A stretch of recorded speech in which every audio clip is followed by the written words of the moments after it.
தென்மதுரை வீரனுக்கு என்னுடைய மாமனுக்கு தேக்குமர தேகமடி அம்மா அம்மா.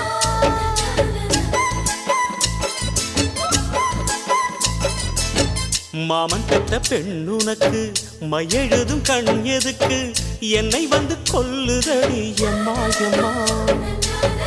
ஆத்திலே நான் குளிச்சேன், ஆசையா நீ புடிச்சேன், தோளத்தான் நீ புடிச்சேன், சொர்க்கத்தை நான் புடிச்சேன். அடடா, ஒரு அங்குலம் அங்குலமாக நீ ஆசையில் முத்தங்கள் போட அதை என்னென்ன சொல்லுவேன் எப்படி சொல்லுவேன் நானே. சந்தனமே குங்குமமே நில்லடியோ இனி